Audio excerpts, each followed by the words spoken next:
Hrvatska je na putu da 2013. godine postane članica Europske unije. Gospodarstvo Hrvatske mora postati konkurentno i pripremljeno za europsko tržište.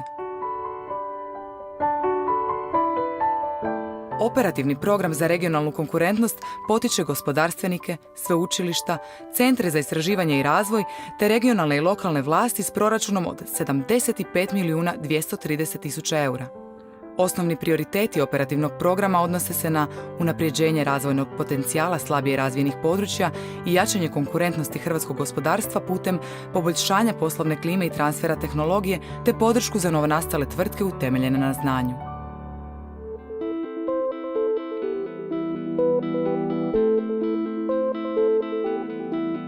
Poduzetnički centar Pakrac je institucija koja je osnovana 2000. sa namjerom da se bavi razvojem malog i srednjeg poduzetništva. Izgradili smo i poslovne zgrade i pristupne ceste i niz drugih sadržaja kao potporu malom i srednjem poduzetništvu. Između ostalog smo jako ponosni što smo odabrani od 10 institucija koje su ušle u program e-poslovanja. Projekt e-poslovanje financiran je sredstvima Europske unije kroz komponentu 3C. Nositelj projekta je Ministarstvo poduzetništva i obrta, a cilj je poboljšanje poslovne konkurentnosti kroz elektroničko poslovanje. Između ostaloga dobili smo opremu vrijednosti 53.000 eura koja je instalirana i koja je na upotrebi poduzetnicima. Kroz sve seminare koje smo i koje ćemo pripremati za poduzetnike imat ćemo olakšan rad putem ove opreme. Svrha i cilj projekta i poslovanje da se ubrza komunikacija, da se lakše dolazi do informacija, a znamo da je danas vrijeme novac i da na neki način opstaju samo najbrži i najjači na tržištu. Kroz taj projekt smo dobili priliku da 8 naših djelatnika u centru se osposobi kao treneri za e-poslovanje kako bi naravno kroz ovu godinu i sve naredne godine ta znanja mogli prenositi na naše poduzetnike. Prednosti koje sam ja ovim projektom imala sa strane trenera je da sam naučila stvari koje se dalje trebaju prenijeti našim poduzetnicima da bi bolje imali svoje poslovanje. A s druge strane, samim tim što sam i sama poduzetnik, sam otkrila nekakve nove načine koje mogu poboljšati poslovanje u smislu poslovanja na internetu, u smislu efikasnijeg vođenja knjigovodstva, efikasnijeg i bržeg komuniciranja s klijentima, dobavljačima i ostalim subjektima s kojima poslujemo. Ovim projektom smo stekli nekakvu konkurentsku prednost pred ostalim subjektima koji posluju na našem tržištu, zbog čega smatramo da od sad pa nadalje možemo imati veće šanse u našem poslovanju. Ovaj projekt znači puno za konkurentnost naših poduzetnika u gradu Pakracu, jer daje im iste mogućnosti komunikacije, rada, poslovanja kao i ostalim poduzetnicima diljem Lijepe naše. Treba uzeti u obzir da smo mi područje posebne državne skrbi, da smo ratom stradalo područje i da naši poduzetnici, nažalost, nisu konkurentni poduzetnicima iz ostatka Hrvatske, a upravo ovaj projekt i slični projekti daju im tu mogućnost da konkuriraju i ravnopravno posluju sa ostalim poduzetnicima.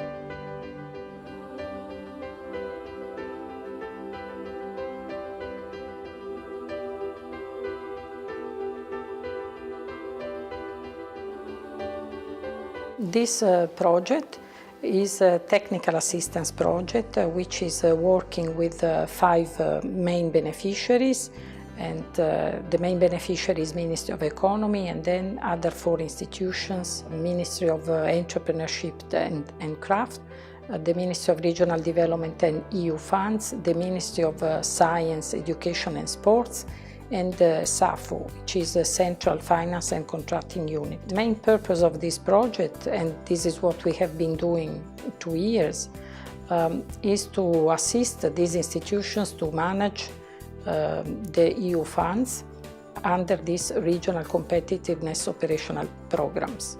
Our perception is that beneficiary institutions are satisfied with this project. I think they have appreciated particularly our not only seriousness or professional competence, but also our flexibility to adapt to the needs as they have been expressed. The results of this project are great. The feedback is very positive and we are confident that the project will be extended. S obzirom da je upravljanje operativnim programom za regionalnu konkurentnost vrlo složen i zahtjevan posao, Europska unija je namijenila posebna sredstva koja se ugovaraju u okviru operativnog programa za tehničku pomoć, to jest za pomoć državnim službenicima u upravljanju operativnim programom. Također su organizirali razne seminare, imali smo oko 28 seminara gdje je pohađalo 677 djelatnika državne uprave iz raznih područja vezano uz programiranje, nadzor provedbe, formiranje, upravljanje rizicima, internu kontrolu, državne potpore, dakle sva područja koja su vezana uz upravljanje i kvalitetno i uspješno trošenje EU sredstava.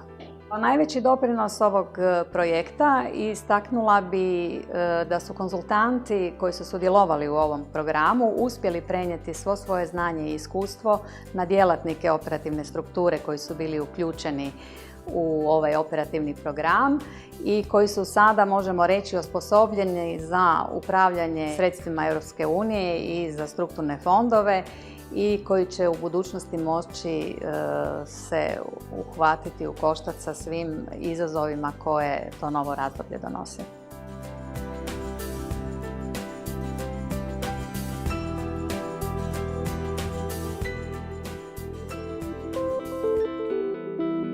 Projekt koji se u zadnjih godinu i pol provodio na Veleučilištu u Karlovcu se naziva Intrepid, što je engleska riječ koja znači hrabar, odvažan, a zapravo je to akronim od šireg naziva projekta koji je obuhvaćao inovacije, transfer tehnologije i izgradnju infrastrukture za podršku istraživanjima za potrebe veleučilišta i karlovačke privrede i šire regije. Aplikacija projekta je bila sa namjerom da se podrži regionalna, prvenstveno karlovačka industrija u smislu da im se osiguraju uvjeti za poboljšanje tehnologije, primijenjenih istraživanja i konačnici povećanje konkurentnosti.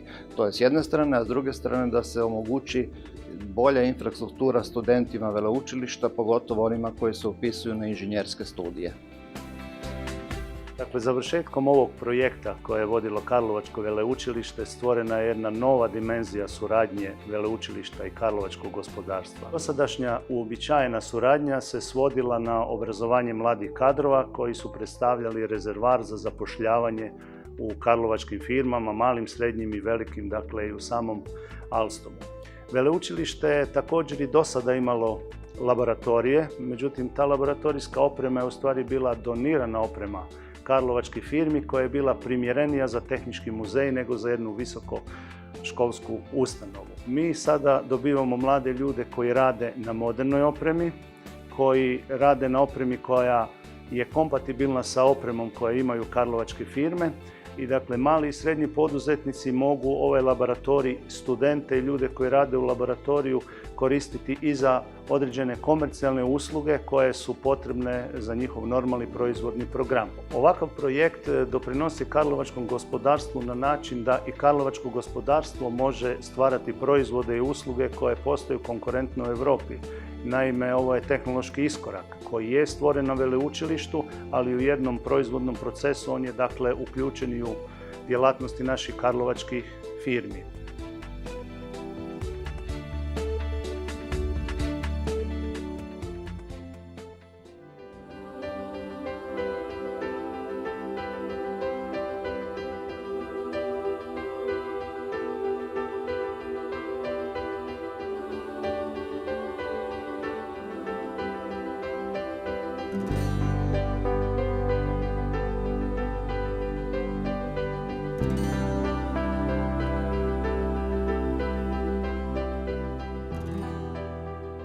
Aktivnosti projekta Razvoj novog turističkog proizvoda Eko Centar Radica podijeljene su u 3 skupine.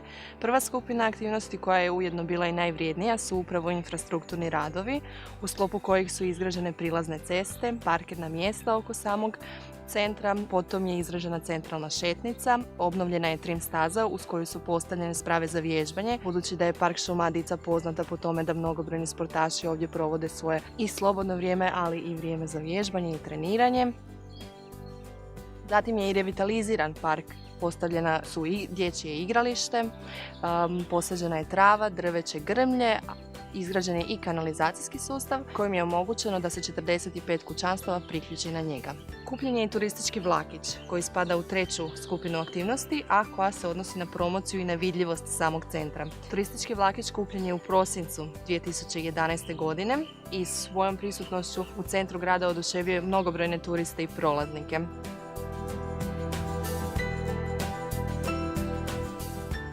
U sklopu projekta proveli smo 3 skupine obuka. Prva od njih bila je obuka gradske uprave koju je prošlo 27 zaposlenika gradske uprave, čime su stekli dodatna nova znanja za upravljanje ovim novim turističkim proizvodom. Druga obuka je bila poduzetništvo u turizmu koja je bila namijenjena poduzetnicima s područja našeg grada. Tu obuku prošlo je preko 40 poduzetnika, preko 20 studenata i isto toliko nezaposlenih osoba.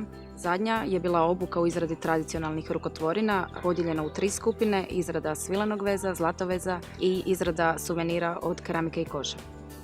Smatram da je ovaj projekat uvelike doprineo turističkoj ponudi grada Vukovara, upravo zbog svih zanata koji su ponovo obnovljeni na ovom našem području i zbog svih ljudi koji sve više dolaze u Vukovar u posjetu da imaju neku uspomenu na ovaj grad, neki suvenir koji mogu ponijeti sa sobom, a da je to ipak nešto autohtono vezano za ovo područje. Realizacijom ovog projekta koristi su imali ciljne skupine kao što su studenti, zaposleni, nezaposleni, budući da smo provodili niz radionicama u kojima su oni stekli nova znanja, nova iskustva koje im omogućuju u budućnosti da to znanje koje su ovdje stekli primjene u svakodnevnom životu.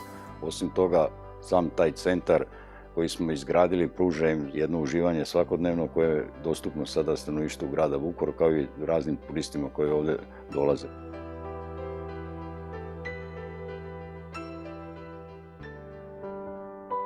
U okviru operativnog programa za regionalnu konkurentnost sada postoji 40 novih projekata raspoređenih po cijeloj Hrvatskoj.